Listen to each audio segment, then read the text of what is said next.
Yeah.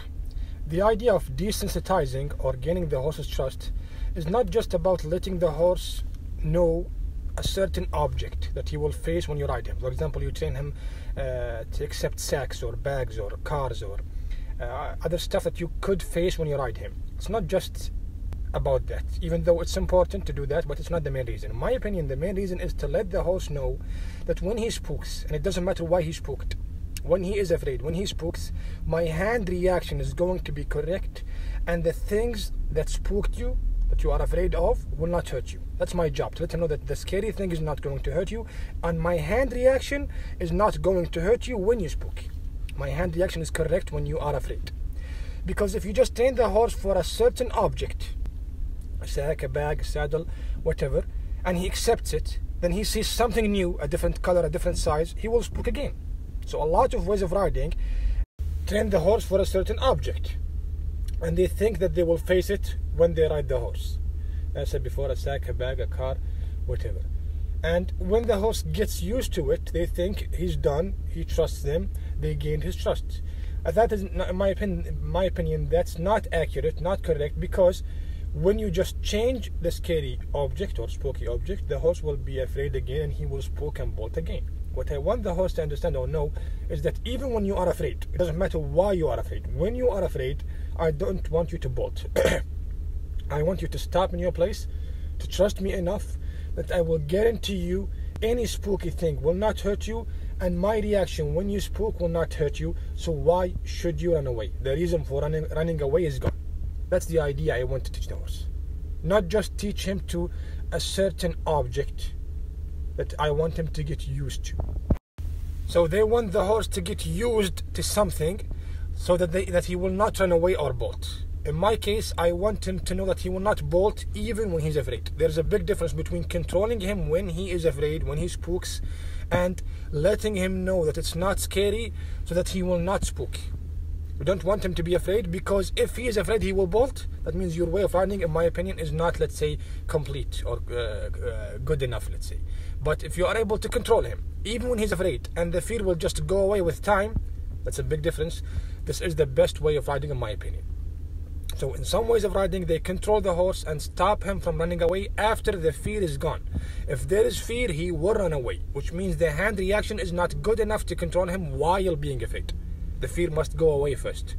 And this way of riding, even when he's afraid, I want to control him. Why? Because this is what you need when you ride him. He will be afraid when you jump on his back in the first time. He will be afraid when he sees something for the first time when you ride him. For example, he sees a cow for the first time. He sees a camel or a cow for the first time. He will spook. If he's a young horse and you are breaking him or starting him and he spooked, and in your way of riding he can actually bolt when he spooks, it will be dangerous. But if he knows from groundwork that even when you spook, even when you are afraid, just stand in front of in your place. Even if you are afraid, no problem. Be afraid, be hot, be spooky, be spooked, but do not run away. Be afraid in your place. And with time he will understand that no matter how afraid I am, no matter how spooked I am, I should not run away, because this guy on top of me is controlling me. He's not hurting me with his hand reaction, and he guarantees me that the other things in front of me that I am afraid of will not hurt me. And this is the real trust. As I said before, real trust means I am afraid of that room or that building. I will go inside it because you are with me. When I say it's dark, I'm not going inside even with you unless you turn the lights on. That means if you don't turn the lights on, I'm not going in. So you're not enough of a reason for me to go inside. I don't trust you enough. So there's a big difference between a horse who fears something, he is spooked, he wants to run away or bolt, but he's not able to because your hand reaction is correct, and a different horse who bolts and bucks every single time he fears something, and you have to teach him about that certain thing before he stops bucking or bolting. It's a big difference. Now the final result is one. If I train a horse for 1 week or 2 weeks on certain object, sack, bag, whatever, he will get used to it, and I will scare him or spook him with it, and he will not be afraid. The same goes for the other way. What is the difference? When he was afraid in the first time, in this way of riding, he bolted, and when the fear is gone, he will stop bolting. In this way of riding, he will not bolt even in the first time. He will be afraid, he will try to bolt, but he will not be successful in bolting because the hand reaction is correct. So there is a big difference between real trust and training. The first one means you get the same result in every single situation. The mark or the grades could be different, but the result itself will not change. The second one means that the result itself could change from one situation to another, which means you could get a horse who gives you a perfect result in a certain situation, then he gives you the complete opposite result in a completely different situation with the same rider. And that's the problem, because it's just a matter of time before you actually face something new. You will ride him for the first time when he's old enough. He will see cows for the first time, camels for the first time, cows for the first time, horses running from behind him for the first time. So he will meet or see some stuff that he will see for the first time while there is a rider on top of his back or on top of him. And when that happens, and he knows and understands and learned that every single time he sees something new, he will bolt or buck, that means the result you will get with the horse is bucking you off his back. But if I trained him that no matter what is it, no matter how new it is, you will stop in your place instead of bucking or bolting, the result will be completely different. And that's a very important difference, in my opinion, for the rider who rides the horse alone without help from the equipment and tools. No saddle, no martingale, no whip, no spurs, stuff like that. So if you depend on your hand reaction, bareback, the difference is big for you. So a way of riding that can make the horse stop, completely stop, no matter how spooked he is much better than a way of riding that can actually lose control over the horse when it's a real scary situation. It can control him in some situations, but when he's absolutely afraid or spooked, he will bolt, he will buck. So the difference is big for someone like me, in my case, who rides bareback, no martingale, no spurs, no whip, no lunging, which means I want to totally control the horse in every single situation, especially when he's afraid.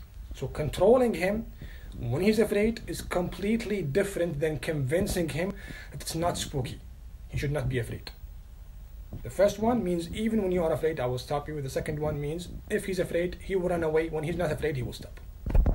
So if you go back to any problem, any fall, a rider fell from the horse, any, let's say, tough situation you faced with the horse, imagine that you were able to stop him, completely able to stop him at that certain, let's say, moment or second.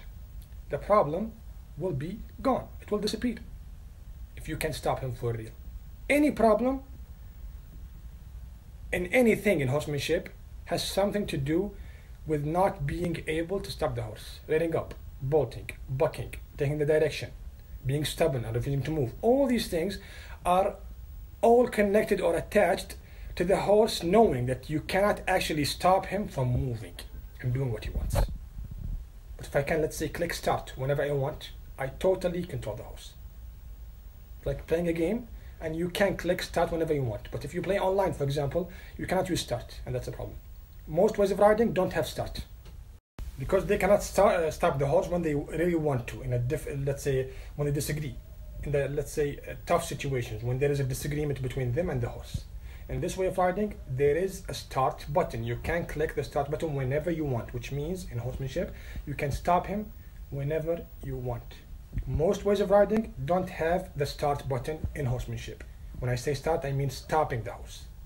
When you click start and you stop the game. In this way of riding, there is a start button for the horse. He wants to rear up, start, he stops. He wants to buck or bolt, click start, he will stop. Of course, start in a game is just a button. Start in horsemanship is an accurate, correct hand reaction. It comes with experience and talent and skills with time. Do not teach him about the scary, spooky object. More importantly, teach him about the correct, right hand reaction. And with time, he will know that even if it's a new thing, he will stop in his place. This is my goal. This is what I achieved. This is what I'm looking for.